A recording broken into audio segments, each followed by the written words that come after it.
The reservation is set for 7 people. This individual will have a separate seat, please. That cheerful voice belonged to my mother-in-law, who always finds joy in teasing me. But today, everything changes. Armed with a secret, I've decided it's time to reveal all to our relatives. My name is Emily. I'm 28 and work as a chef. I met my husband, Chris, at a popular restaurant where I worked after culinary school. Chris manages his family's electronics store, a business passed down for 3 generations. After his father's passing last year, Chris became the 3rd-generation owner. I come from a simple family, but cooking runs in our blood. My parents and older brother are all chefs, and I've been cooking since childhood. With talent and hard work, I graduated top of my class. Cooking has always been my passion, but things changed after marrying Chris. Right after we tied the knot, I moved in with my mother-in-law. Chris had always lived at home, and with his father's recent passing, he felt it was necessary for me to be there to support his mother. I had imagined our married life eagerly, knowing that eventually, as the eldest son, we would reside with his mother. However, I hadn't anticipated it happening so soon. Maybe I should have expressed my concerns before marriage, but given the circumstances, I didn't want to seem difficult.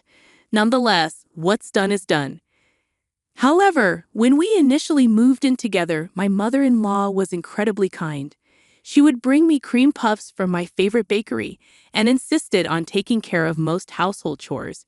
Reasoning that I was working, she handled all the cooking, but I struggled with the taste.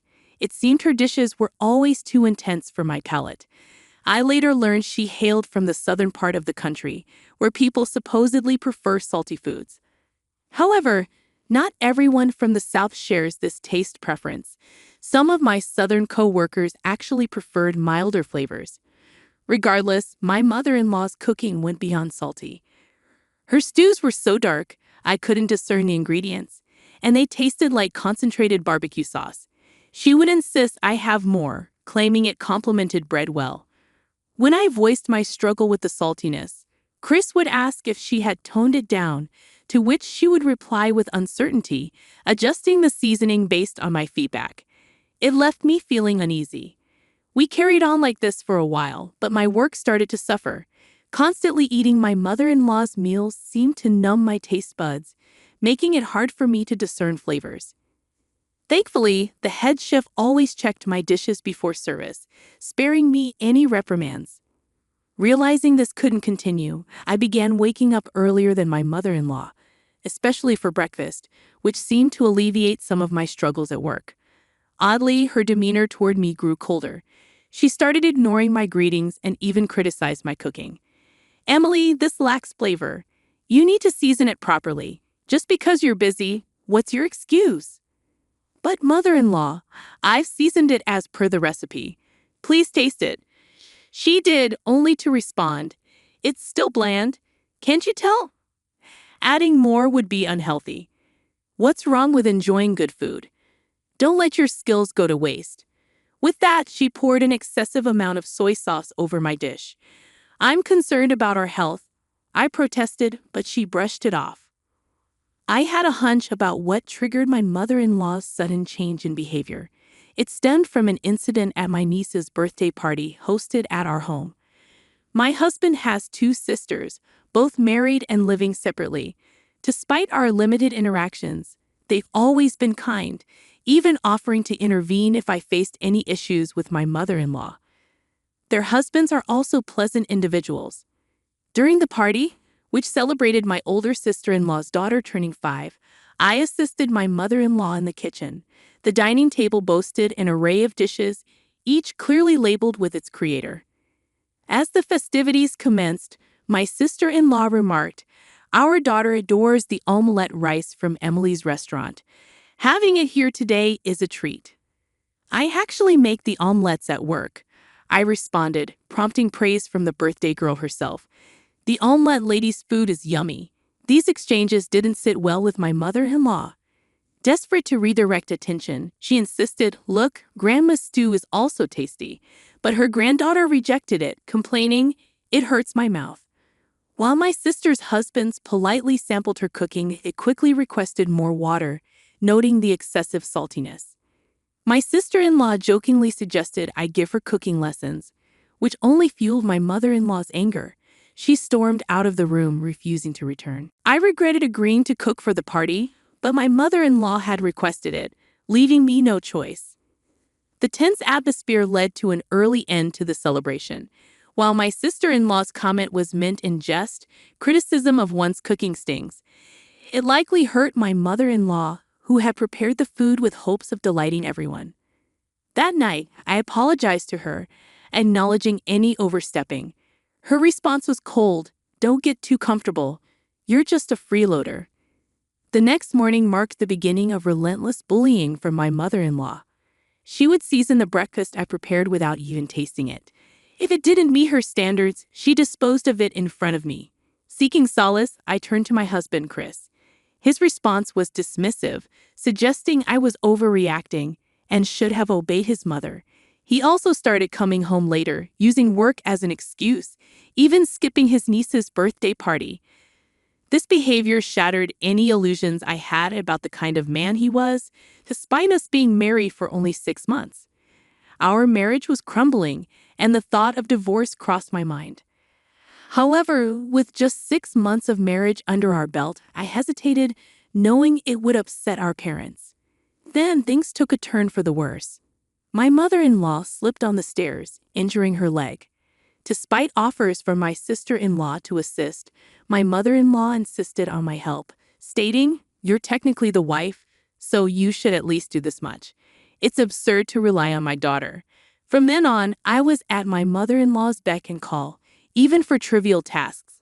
She began contacting me during work hours, forcing me to request time off repeatedly. Although my co-workers assured me it was fine, I felt guilty and eventually resigned from my job. It seemed my mother-in-law had been waiting for this moment, mocking me. "Can't handle your prestigious job anymore, can you?" How pathetic! Suddenly, day and night, my mother-in-law summoned me incessantly, leaving me no time to rest. Whenever I attempted to discuss things with Chris, he was increasingly absent, claiming to sleep at his office, though I doubted his words.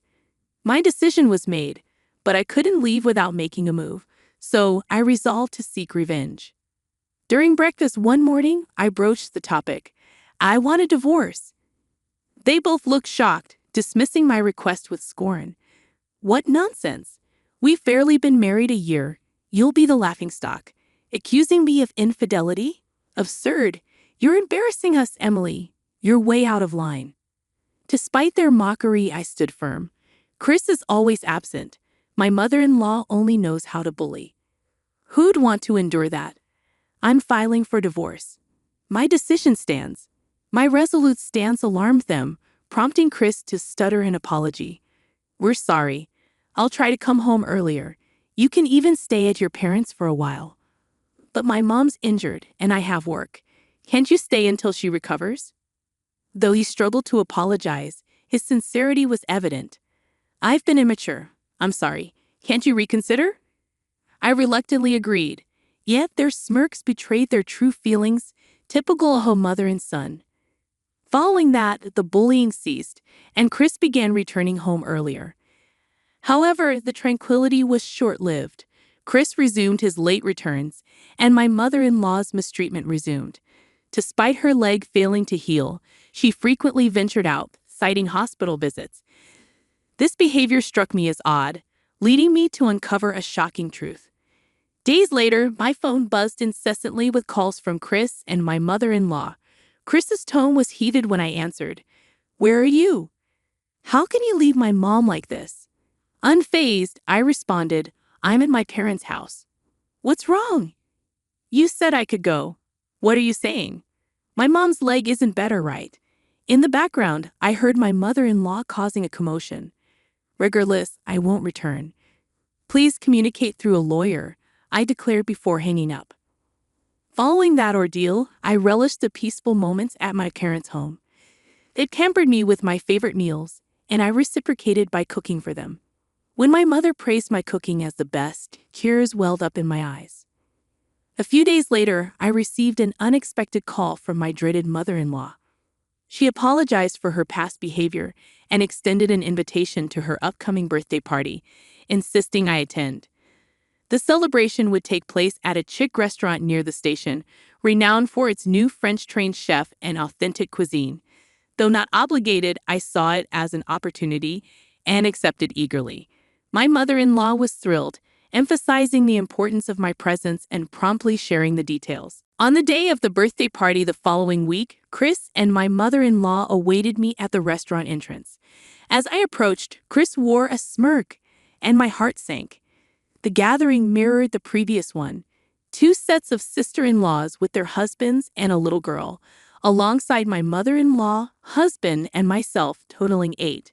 The impending divorce remained a secret, with instructions to disclose it after the meal.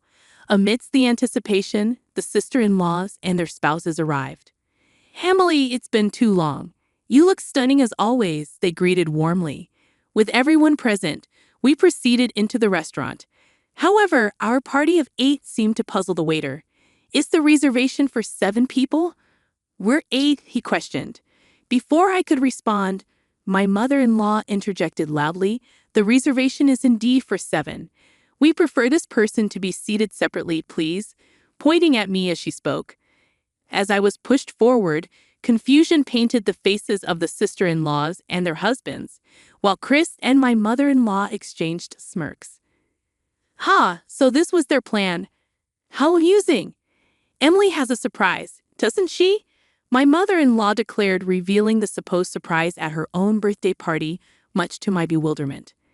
Well, if my mother-in-law enjoys surprises, then I'll gladly provide one. "Emily, is it true?" The sisters-in-law appeared concerned, prompting my response, "Yes, indeed." I had hoped to keep it under wraps, but my mother-in-law caught wind of it. "Pardon me, is there an available seat?" I inquired of the waiter, who kindly led me to a seat out of sight from my in-laws, a welcome relief. While they enjoyed their meal, including a specially prepared kids' meal for one of the sisters-in-law's daughters, I remained out of their view. The atmosphere seemed pleasant. The young girl exclaimed joyfully, "Wow! This tastes just like my sister's omelet." Her sisters echoed similar sentiments, praising the food's deliciousness. My mother-in-law beamed with pride, boasting, "You see? Since the chef changed, the flavors have vastly improved. Wait until you try the meat dishes after this," she boasted, with my husband nodding in agreement. Then came the moment my mother-in-law had eagerly awaited, the arrival of the meat dish she had boasted about. A tantalizing plate was placed in front of my sister-in-law and her husband. However, as minutes passed, no food arrived for my mother-in-law and husband. Growing impatient, they beckoned the waiter, demanding answers. "What's the holdup?" My mother-in-law's voice boomed, the loudness seeming out of place in the elegant restaurant, prompting grimaces from nearby patrons. "The chef himself will serve your dishes. Please be patient," the waiter calmly responded, to which my mother-in-law retorted, "Oh, really? Is it because we're regulars?" Despite her tone, she didn't appear entirely displeased. "Apologies for the delay," they muttered, clearly expecting a waiter, but were met with shock when they saw who brought their dishes. Their eyes widened in disbelief as they gazed upon me, donning a chef's coat. "What? Emily, what's going on?" So this is what a surprise feels like. "Emily, you never fail to surprise us." Despite the sisters-in-law's amazement, my husband and mother-in-law wore expressions that clearly said, "This isn't what we had planned." Ignoring their reactions, I proceeded to serve the dishes without a care in the world. "I've prepared this dish especially tailored to your tastes," I announced as I placed a peculiar black lump smothered in rich soy sauce in front of my mother-in-law. With a flourish, I poured even more soy sauce onto it. She stood frozen, clearly taken aback. And for our special guest, I continued, presenting a plate adorned with an assortment of batteries, ranging from AA to D. To add an extra kick, "Please help yourself to some soy sauce," I added, setting a whole bottle in front of my husband.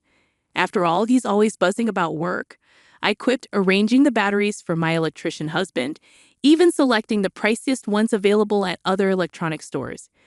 "I anticipate some gratitude for my efforts." My nieces erupted into laughter at the sight. My sister-in-law and her husband wore expressions suggesting, "Isn't this a bit over the top?" Meanwhile, my mother-in-law and husband flushed red with embarrassment, bellowing, "You're making a mockery of us and this establishment. Get the manager." As my husband made the demand, the manager emerged, calmly stating, "That would be me." "What on earth were you thinking? We're the customers here. We'll take legal action," they threatened, to which the manager calmly responded, "Is that so? Well, in that case, we'll be pursuing legal action against you two for disrupting our business." Their response? A puzzled huh? It became apparent that my in-laws were frequent patrons of the restaurant, often exhibiting arrogance towards the staff. They had a reputation for nitpicking, never considering the inconvenience they caused other customers. Their troublesome behavior was well known. "We've tolerated it because you're family, but it seems it's time to put some distance between us. Right, Emily?" "Absolutely, big brother." Upon hearing this revelation, my in-laws turned their surprised gazes towards us. "You see, this restaurant has been managed by my brother for quite some time now. He resides in France and couldn't make it back for our wedding due to his busy schedule." Despite sending his congratulations, my mother-in-law and my husband, Bob, had never met him. However, my brother had seen family photos and recognized both of them, I explained. "I deeply regret not being able to attend your wedding. I attempted to reach out several times, but you always seemed to have company," I continued, watching as their faces paled. The conversation grew tense. My sisters-in-law urged their husbands to leave first, then proposed, "Shall we delve into this further?" Though they smiled, their eyes betrayed a seriousness that sent a chill down my spine. "It's merely business, you know. The old-timers on Main Street, they prefer these modern spots these days," Chris interjected. As he spoke, a waiter approached and handed him an earring, remarking, "You left this behind last time." "Dining with men who wear earrings, quite suspicious, isn't it?" My sister-in-law commented with a smirk. Unable to contain my laughter, I responded, "No, dear sister-in-law, this man has been having an affair with a woman who works at a florist near his shop." Chris's face drained of color as he glanced at me, silently questioning how I knew. Little did he know, I had hired a private investigator some time ago. My intuition had proven correct. Chris had been meeting the woman almost daily after work. This restaurant appeared to be their favorite haunt, as they visited nearly every week. The evidence, including photos of their rendezvous at a hotel, was abundant. "I'm serious about her. Marrying you was a mistake. I'm ready for a divorce," Chris declared, his stance on divorce suddenly shifting. "That works for me. I've been wanting a divorce too," I replied, seizing the opportunity. "But I'll be seeking alimony, so be prepared to pay up." "I just landed a major contract," I added. "I'll happily comply," he chuckled. "Good to hear. Now, as for you, mother-in-law." My mother-in-law, who had remained silent until then, visibly trembled. Though not as frequent a patron as Chris, she too had her own routine here. "But I'm already a widow," she protested. "That's irrelevant," I countered. Upon hearing her confession, I felt compelled to reveal another piece of information. "I had the private investigator look into you as well, mother-in-law. It seems your relationship with your partner has been ongoing for about 5 years. However, didn't father-in-law pass away just last year?" My sisters-in-law shot their mother a glare of anger. No surprises there. The two of them were always closer to our esteemed father than to our mother. Discovering the truth, they were understandably furious. I too was taken aback by the level of detail the investigator had uncovered about my mother-in-law. It was revealed that my father-in-law had also hired the same investigator. "You've been deceiving us about Dad all this time. And Chris, you're cheating on Emily.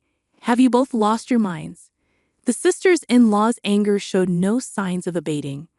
Recognizing that our presence was disturbing other patrons, we agreed to disperse for the day and reconvene at the in-laws' house on another occasion. On that day, I bid farewell to my brother and the staff with spirited high fives. A few days later, in the presence of my two sisters-in-law, The divorce papers were filled out. My husband, showing no remorse, grumbled phrases like, "Well, just make sure you don't regret it, all right?" Despite my limited mobility, I ended up with such a troublesome wife. Exhausted by his endless complaints, I snapped, "Mind your step, mother-in-law." She jolted, responding with a puzzled, "What?" It was evident her leg had fully healed. Despite this, she continued to feign discomfort, solely to torment me. Her spiteful behavior confirmed her status as nothing more than a stranger to me. Thus, my brief marital journey came to an end in less than a year, and I had no regrets. Afterward, alimony payments for both my ex-husband and his mistress were deposited into my account simultaneously. While it seemed my ex-husband covered his mistress's portion too, that detail was inconsequential. Following the divorce, despite plunging into debt to fulfill his alimony obligations, my ex-husband was swiftly dumped by his newfound partner. Later, I discovered from my sister-in-law that the woman was notorious in her hometown as a homewrecker. Despite my ex-husband boasting about securing a major contract, it transpired that the restaurant was filled mostly with regular customers on the day we visited. As we exited the restaurant, following an encounter with the complaining couple, applause erupted in our wake. My brother confided in me, saying, "I heard from our other sibling that the reservation was only for 7 people, so I assumed there wasn't room for me anyway, which is why I went along with the plan." As expected, they are now prohibited from ever setting foot in the restaurant again. News of their misconduct quickly spread, resulting in the loss of their significant contract. It's a fitting consequence, I suppose. Their electronics store seemed to thrive on trust, but their future success is now uncertain. As for my mother-in-law, she too suffered repercussions. Not only was she abandoned by her partner, but her poor health led to a diagnosis revealing that her long-term dietary habits were to blame. Despite treatment, her body will never fully recover. It seems like a fitting consequence for her actions as well. As for me, I've returned to my job at the familiar Western-style restaurant. Despite the tumultuous events, my colleagues warmly embraced me back into the fold. "Welcome back, omelette lady," they greeted me with affection. My sisters-in-law remain loyal patrons of the restaurant. They severed ties with their mother and brother following the incident. They couldn't overlook the betrayal towards me, someone they had treated like a younger sister, and the deceit towards their late father. Their resolve to maintain this distance remains steadfast. Despite the challenges, my true joy lies in the kitchen. Cooking brings me unparalleled happiness, and in this moment, I find myself at my happiest.